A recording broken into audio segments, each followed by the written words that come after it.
You've been told since childhood that success is about achievement, about pushing harder, sacrificing more, and never settling. Each milestone promises fulfillment, the next promotion, the bigger house, the higher salary. But what if this promise is a mirage? What if the very thing you're chasing is the thing that's chasing you away from yourself? Friedrich Nietzsche saw this over a century ago when he warned, "He who has a why to live can bear almost any how, but beware the man who reaches the top only to find there is nothing there." His words now seem prophetic in an age where success has become our modern religion and ambition our daily prayer. Behind every successful person lies years of invisible programming, subtle messages, cultural expectations, and societal pressures that shape our very definition of what it means to succeed. As Carl Jung keenly observed, the world will ask you who you are, and if you do not know, the world will tell you. This programming begins early. From your first report card to your last performance review, society creates an intricate scoring system for your life. In schools, success becomes a number: your GPA, your SAT score, your class rank. A student's worth is reduced to digits on a transcript, creating the first layers of what Jung calls the persona, a mask we wear to meet society's expectations. The persona, he warns, is that which in reality one is not, but which oneself as well as others think one is. Social media amplifies this programming. Success is measured in followers, likes, and engagement rates. Young entrepreneurs are celebrated for their hustle, their grind, their willingness to sacrifice everything for their goals. The message is clear: if you're not constantly striving, you're failing. Consider the story of Matsuri Takahashi. At 24, she embodied what society called success. A graduate of the prestigious University of Tokyo, she landed a coveted position at Dentsu, Japan's largest advertising firm. Her family was proud. Her future seemed bright. But beneath this success lay a brutal reality. Matsuri regularly worked over 100 hours of overtime each month. Her social media post traced a desperate descent. December 12, 2015. It's 4 a.m. My body is trembling. December 15, 2015. I can't take this anymore. December 20th, 2015. I just want to disappear. 5 days later, on Christmas morning, Matsuri jumped from her company dormitory. Her death wasn't just a personal tragedy. It was the logical conclusion of a system that had programmed her to value achievement over life itself. This is precisely what Nietzsche meant when he said, "The individual has always had to struggle to keep from being overwhelmed by the tribe." The pressure to conform, to achieve, to succeed by society's metrics isn't just intense, it's potentially lethal. And while Matsuri's story may seem extreme, the same programming runs through every modern society. The Wall Street analyst sleeping under their desk to finish a presentation, the startup founder having panic attacks between investor meetings, the medical resident working 28-hour shifts because that's what it takes, the social media influencer measuring their worth in views and likes, each trapped in what Jung called the golden cage, successful by society's standards, yet increasingly disconnected from their authentic selves. This programming works because it hijacks our natural desire for meaning and belonging. It tells us that if we just achieve enough, we'll finally be worthy. If we just work harder, push further, sacrifice more, we'll finally be enough. But as Nietzsche observed, this is the greatest lie, that conforming to society's definition of success will bring fulfillment. The truth? It often brings something else entirely, a crisis of identity that leads us to our next question. What happens when you finally make it? When you get the promotion, close the big deal, or reach the milestone you've been chasing? In 1978, researchers Brickman, Coates, and Janoff Bullman conducted a groundbreaking study. They compared three groups: lottery winners who had won substantial prizes, accident victims who had become paralyzed, and a control group. The results were startling. After the initial impact, elation for the lottery winners, devastation for the accident victims, both groups returned to their baseline levels of happiness within months. This phenomenon, known as the hedonic treadmill, reveals a crucial truth about success. No achievement, no matter how significant, brings lasting satisfaction. As soon as we reach one goal, our minds immediately shift to the next. The promotion becomes routine. The dream house becomes ordinary. The milestone that once seemed life-changing becomes just another stepping stone to the next target. Take Michael Phelps, the most decorated Olympian of all time. After winning 28 Olympic medals, including 23 golds, Phelps openly discussed his struggles with depression. "I am extremely thankful that I did not take my life," he said. In his documentary, The Weight of Gold, he revealed how each victory, rather than bringing lasting fulfillment, only increased the pressure to achieve more. The higher he climbed, the more the abyss of expectations deepened. This endless cycle of wanting more isn't a personal failure. It's hardwired into our psychology. The data confirms this pattern. A comprehensive 2018 study published in Nature Human Behavior found that income increases beyond $75,000 per year showed remarkably diminishing returns on day-to-day happiness. Even more telling, research on high-net-worth individuals reveals that increased wealth often brings new anxieties rather than peace of mind. The target keeps moving, the satisfaction remains elusive. Nietzsche captured this trap perfectly when he wrote about the last man, someone who lives in constant pursuit of comfort and fleeting pleasures, never finding true fulfillment. The last man lives longest, he wrote. We have invented happiness, say the last men, and they blink. But this invented happiness is shallow, a temporary distraction from the deeper void. The weight of success often crushes hardest at the moment of greatest triumph. This paradox lies at the heart of what Jung called the mask of perfection, the persona we create to meet the world's expectations. Everyone carries a shadow, Jung wrote, and the less it is embodied in the individual's conscious life, the blacker and denser it is. No one embodies this struggle more clearly than Andre Agassi, one of tennis's greatest champions. In his autobiography, Open, Agassi revealed a shocking truth. At the height of his success, while winning the Grand Slams and reaching world number one, he was battling severe depression and a crippling hatred for the sport that made him famous. I play tennis for a living, even though I hate tennis, hate it with a dark and secret passion, and always have, Agassi wrote. Despite achieving everything society defines as success, fame, wealth, championships, he felt trapped in an identity he never chose. As Jung said, the greatest burden a child must bear, the unlived life of the parents. His father had put a tennis racket in his crib before he could walk. His entire life had been programmed around becoming a champion, leaving no room for discovering who he really was. This identity crisis at the top isn't unique to sports. Jung warned about this when he said, "Until you make the unconscious conscious, it will direct your life and you will call it fate." Many successful individuals reach their goals only to discover they've been living someone else's dream. Consider the phenomenon of summit syndrome among mountain climbers who reach Mount Everest's peak. After achieving what should be the ultimate triumph, many experience severe depression. John Krakauer in Into Thin Air documented how reaching the summit often leads to an existential crisis.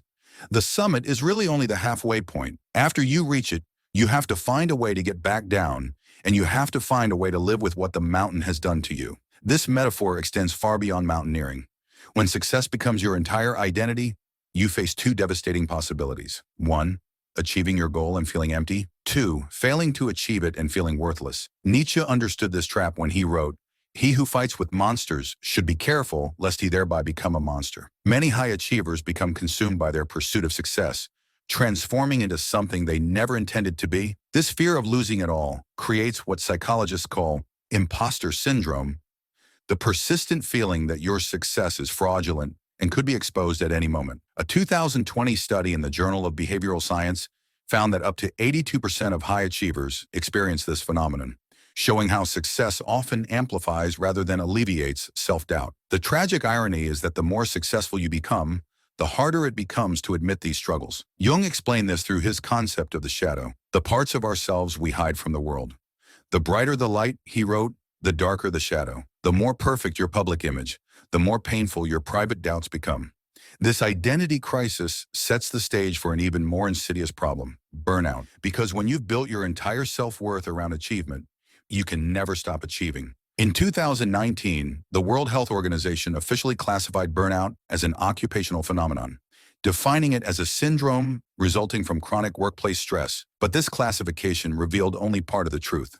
Burnout isn't just a side effect of ambition. It's a feature of a system designed to extract maximum value from human potential. Consider the tech industry, often celebrated as the pinnacle of modern success. A 2021 Harvard Business Review study found that 76% of tech workers reported experiencing burnout, with 32% describing their exhaustion as severe.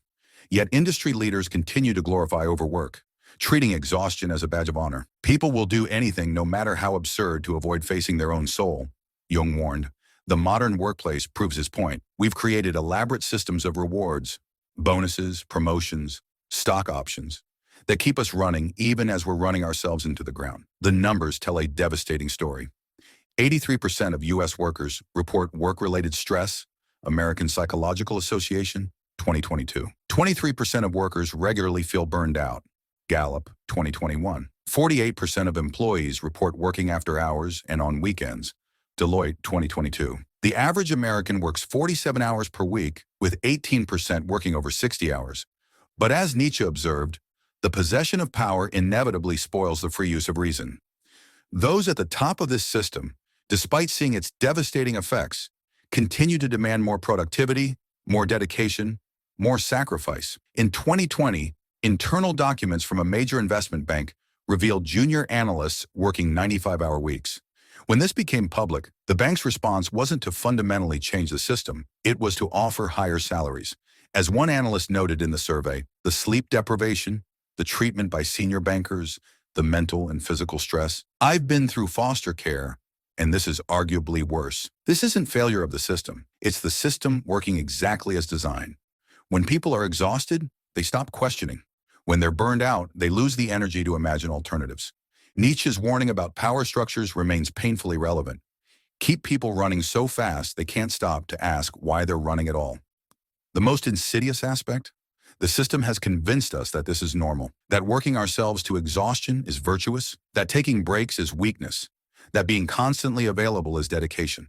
If success as defined by society leads to burnout, emptiness, and self-destruction, then we must ask, is there another way? Nietzsche's concept of the Übermensch suggests there is, but it requires the courage to create our own values rather than accepting those handed to us. Consider Howard Schultz, who grew up in Brooklyn's public housing projects.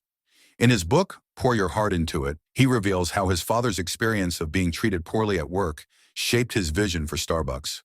When he became CEO, he made the unprecedented decision to offer health insurance to all employees, including part-time workers, and provide stock options and college tuition support. This went against traditional business wisdom, but as Schultz explained, success is not about building wealth, it's about doing what's right for people. As Jung wrote, your visions will become clear only when you can look into your own heart. Who looks outside dreams, who looks inside awakes. The shift in perspective might start with questions like, what impact do you want to have? What values are non-negotiable for you? What would success look like if you defined it?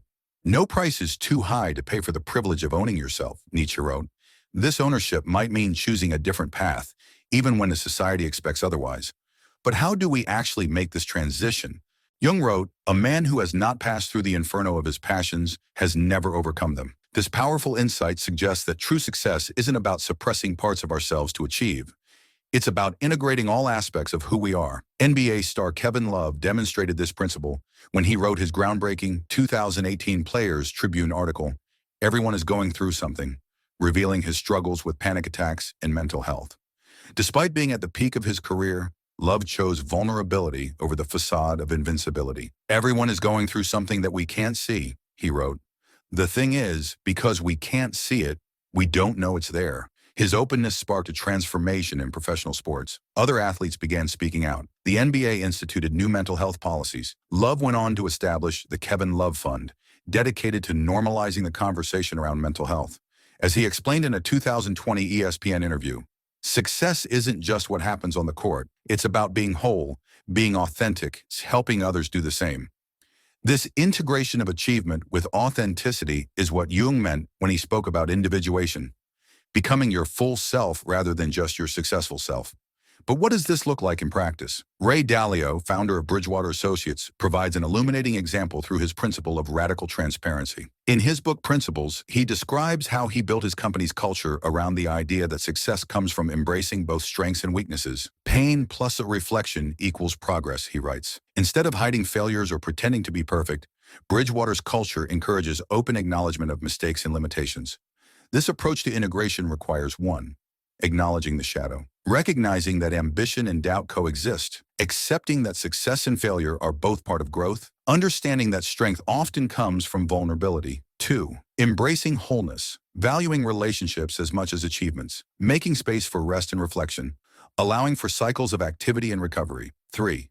Creating authentic metrics. Measuring success by internal fulfillment, not just external validation. Valuing progress over perfection, recognizing impact beyond traditional achievements. This integration isn't easy. Arianna Huffington learned this lesson through physical collapse from exhaustion in 2007. I had to redefine success, she wrote in Thrive. Her experience led her to leave her role at the Huffington Post and found Thrive Global, focusing on sustainable success and well-being. Success is not just about money and power, it's about creating a life of well-being, wisdom, wonder, and giving. The question then becomes not how can I achieve more, but how can I live more truly? Because as Nietzsche reminded us, become who you are is both the simplest and most challenging definition of success. The real achievement isn't in conquering the world, but in integrating the world within ourselves.